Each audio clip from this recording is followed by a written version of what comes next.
agradecemos pela oportunidade de estarmos aqui reunidos para tecermos alguns comentários em torno das lições do Evangelho de Jesus Cristo, pois que temos a convicção que todos nós carecemos de Evangelho, todos nós carecemos da palavra, dos ensinamentos de Jesus Cristo, que para nós, Espiritismo, em sua essência, devemos entender assim: o Novo Testamento, através dos 4 evangelhos, os evangelistas, Allan Kardec com a codificação da doutrina espírita e os ensinamentos através da figura de Chico Xavier.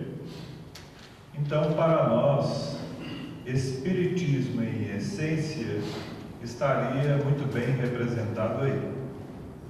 Na condição de espírita, nós temos o Evangelho segundo o Espiritismo. A lição da noite de hoje, do capítulo 18, item 6, fala que não adianta dizer Senhor, Senhor, Senhor, para adentrar ao reino dos céus. Daí a necessidade de meditarmos em torno do assunto. Vejamos, desde a época de pouco mais de 2000 anos atrás, que Jesus também ensinava por onde passava esta lição. Os discípulos mesmo custaram a entender isso. Em vez deles irem à prática, eles recorriam a Jesus Cristo. Chegava ali um pedido de uma pessoa necessitada, eles corriam para ouvir a figura de Jesus.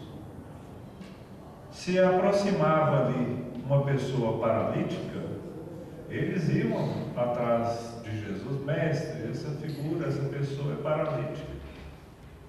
Se fosse uma pessoa com lepra, recorriam a Jesus. E foi daí que Jesus começou a ensinar a questão da fé. E muito bem disse quando afirmou para todos nós e para os discípulos na época que se tivéssemos a fé do tamanho de um grão de mostarda, poderíamos realizar grandes feitos, inclusive feitos maiores do que aquele que o próprio Cristo realizou na terra. Agora vejamos, o grão de mostarda é um dos menores grãos que existem. E hoje, mais de 2000 anos atrás, nós não temos, por assim dizer, a fé do tamanho de um grão de mostarda. E é exatamente isso que dificulta as nossas ações em benefício do próximo. É muito por isso que nós não vamos à prática do bem e do amor ao próximo. Porque também Jesus elucidou que para adentrar ao reino dos céus é necessário amar ao próximo como a si mesmo. E nós não observamos as pessoas amando sequer a si mesmo. Nós percebemos as pessoas cercadas de enfermidades físicas, enfermidades espirituais, psíquicas, por falta de fé, por falta também de amar a si mesmo. E se a pessoa não ama a si própria, dificilmente ela haverá de amar o seu próximo. Automaticamente, torna-se muito difícil cumprir o primeiro mandamento da lei de todos os tempos: amar a Deus acima de todas as coisas. Se a pessoa não ama a si própria, não está amando ao próximo, evidentemente ela não está cumprindo o primeiro mandamento da lei, não está amando a Deus sobre todas as coisas. E aí nós observamos que, com o passar dos séculos de Jesus para cá, nós nos deparamos no século XIX com aquilo que também o Mestre havia prometido, que não nos deixariam órfãos, mas que nos enviaria outro Consolador, e que este Consolador deveria ficar conosco por toda a eternidade. E que nós espíritas muito bem sabemos que trata-se da terceira revelação. Haja visto que a primeira revelação se deu através de Moisés, a segunda revelação o próprio Cristo na terra, e a terceira revelação o Espiritismo. Nós temos no Espiritismo o cristianismo redivivo. Para bom entendedor, é Cristo de novo na terra. Isso se deu no século XIX. E nós não estamos mais sequer no século XX.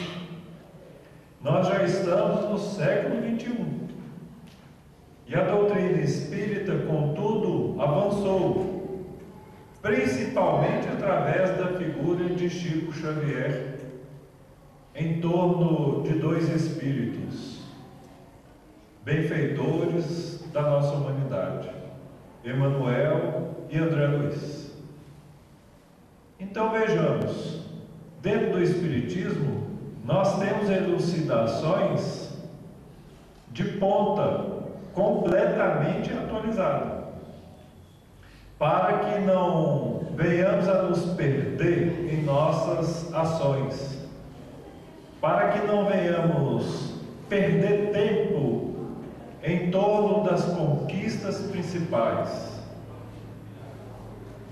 Mas acontece que, em pleno século XXI, nós observamos as pessoas exaltando o nome de Jesus em diversas casas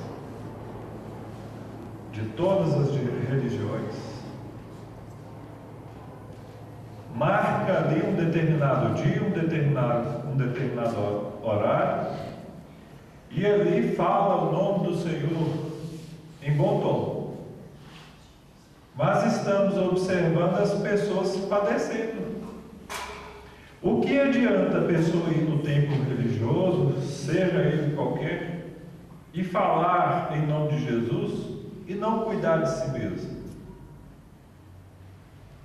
E não fazer a sua parte?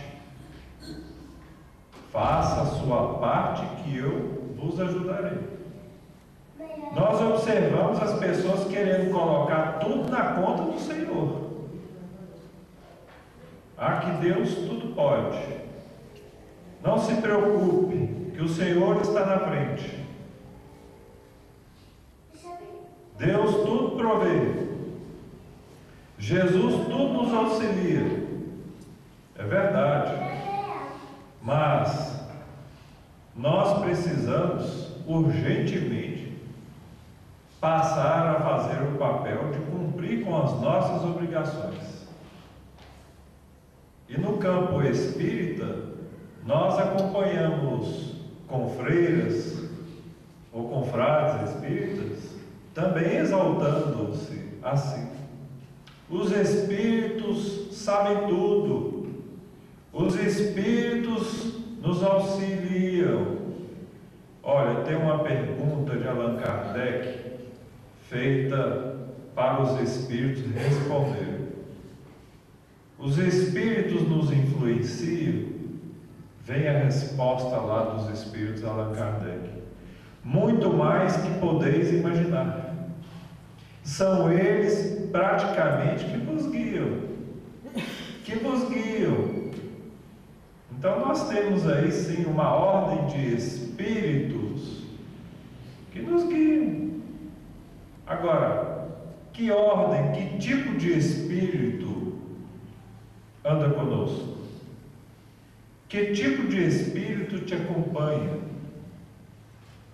Posso começar a responder por aqui, sem nenhuma pretensão da última palavra. Diga o que tu pensas, que direi com quem tu andas.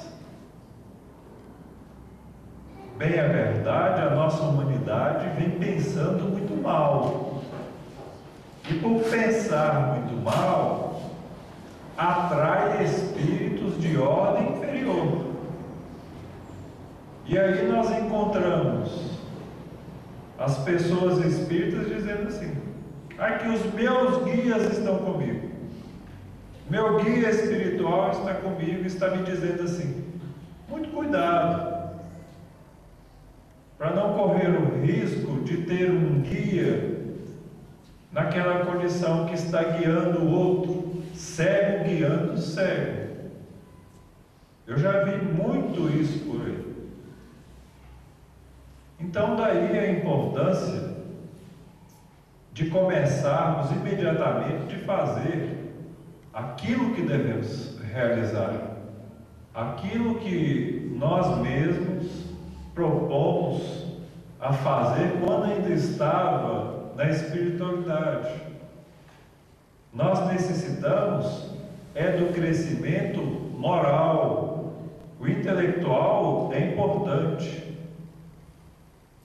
mas mais importante ainda é o crescimento moral, é o crescimento espiritual. Porque nós seremos ou somos medidos por Deus com o seguinte método. Com o seguinte método nós somos medidos. Cada um segundo as suas obras. Independente de qual seja a religião. Qual a sua obra? A de ir para dentro de um templo religioso e gritar o nome do Senhor? E dizer que ama a Deus? Jesus deixou uma máxima, que é também um grande mandamento: ameis uns aos outros como eu vos amei. É um outro ensinamento muito mais profundo do que aquele amar ao próximo como a si mesmo. Amar ao próximo como a si mesmo passa a ser básico. Agora, o mandamento ameis uns aos outros como eu vos amei é como Jesus nos amou. Quem é que está amando na terra como Jesus nos amou? Esse deve ser um ponto de referência. É aí que nós deveremos chegar um dia. E não apenas gritar o nome do Senhor, Senhor. Isso não dá passaporte para ninguém no reino dos céus. O que vai garantir um passaporte melhor para todos nós é o que os Espíritos também disseram a Allan Kardec, que é igual ou semelhante ao que Jesus também ensinou. Fora a caridade não há salvação. É fora a caridade que não há salvação. É você ir à prática. Tudo bem, nós estamos aqui reunidos aqui na noite de hoje. Mas será que basta apenas vir aqui? Será que basta ir uma vez ao templo religioso e já se sentir quitte com Deus? Tem gente que acha que ir no templo religioso no dia de domingo e fazer lá uma oração, olha, agora eu já estou quites com os meus pecados. Livrei dos meus pecados, que são as nossas faltas. Não. São os nossos atos do cotidiano que vão prevalecer em torno de uma espiritualidade melhor. São as nossas ações voltadas para aquilo que a gente fizer para o próximo. Uma vez, por nosso intermédio, um espírito disse assim, ao finalizarmos o estudo das obras de André Luiz, podemos ouvir um espírito nos dizendo assim: após a melhor de todas as teorias, é necessário que se vá imediatamente em busca da melhor prática. Em se tratando de espiritismo, qual é a melhor de toda a teoria? O Evangelho segundo o Espiritismo. Está aqui. Toda a parte teórica necessária para se tornar um homem de bem, para se tornar um cristão, para se tornar um espírita cristão. Agora, nós não podemos ficar apenas na leitura. Segundo a orientação desse amigo espiritual, nós devemos ir imediatamente em busca da melhor prática. E qual seria a melhor prática? A caridade. E por que é a caridade? Porque fora a caridade não há salvação. Então, quanto tempo perdemos na ociosidade sem realizar aquilo que nós temos que realizar? Dai de graça aquilo que de graça recebestes. E na condição de médiuns, muitos aqui estão desenvolvendo a mediunidade.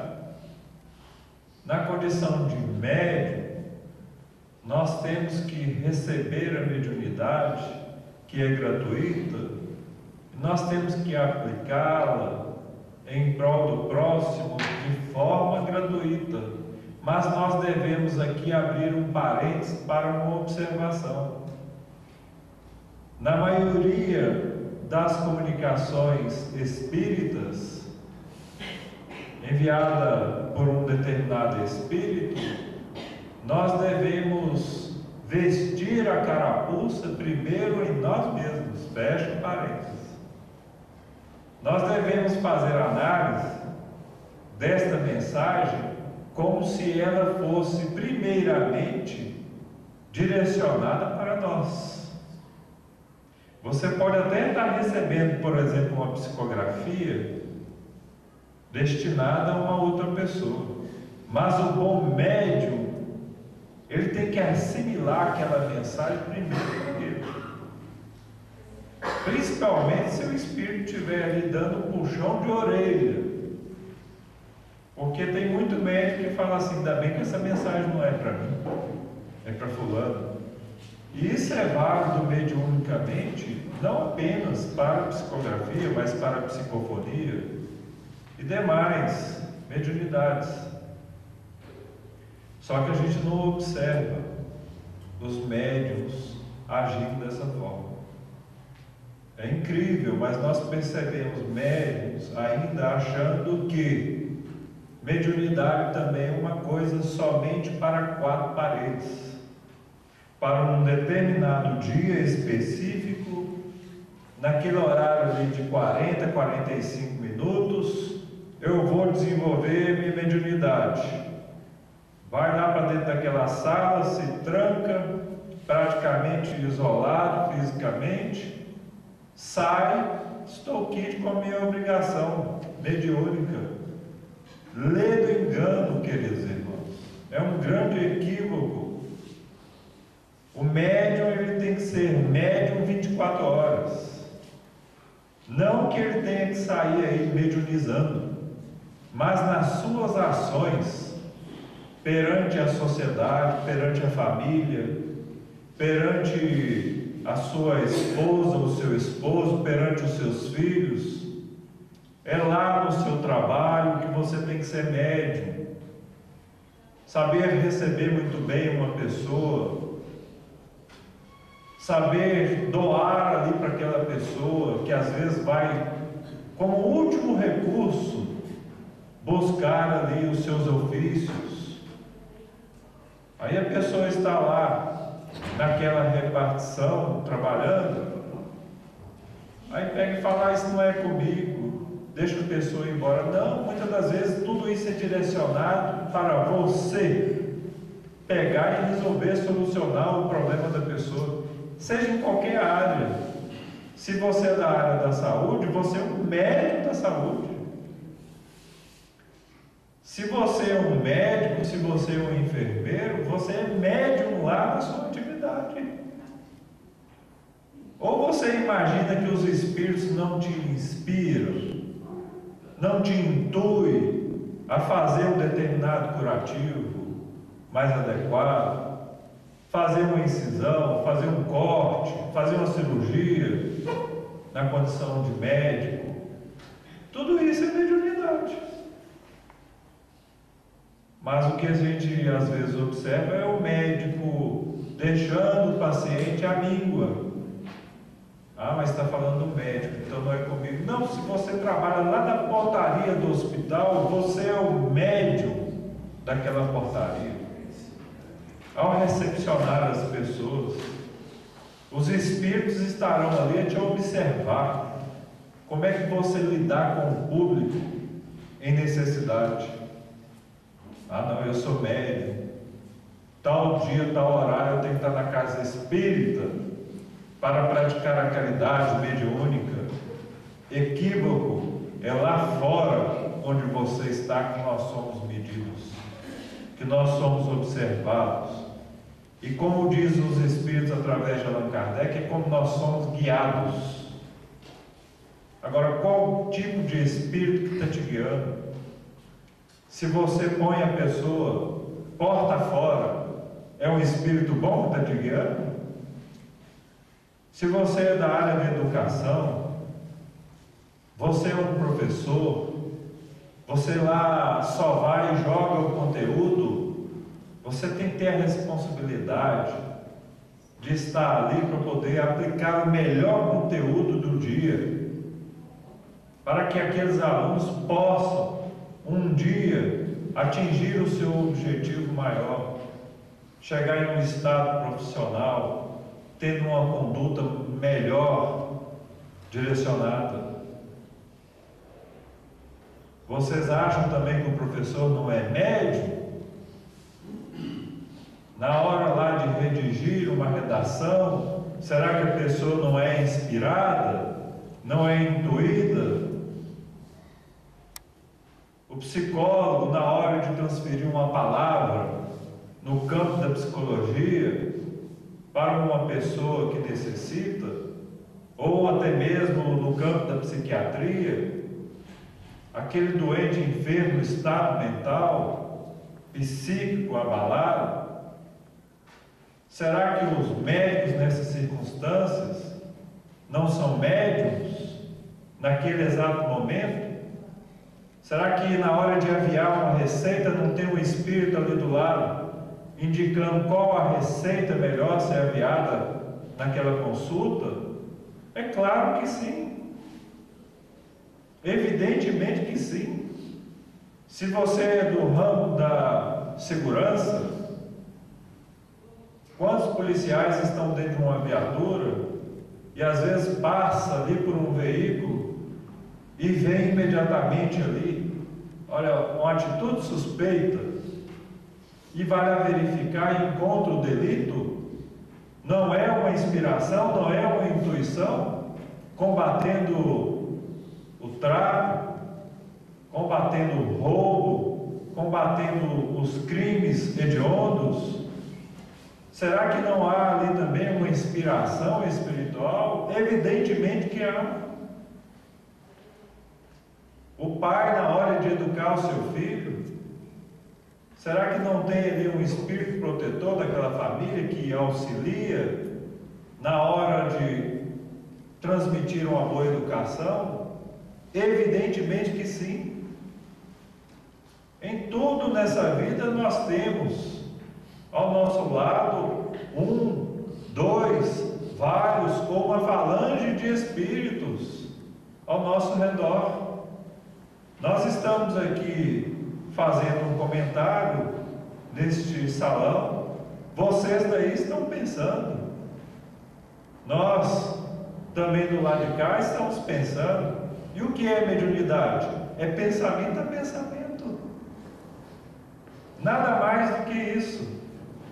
Evidentemente, de perispírito a perispírito, mas é pensamento, simples assim.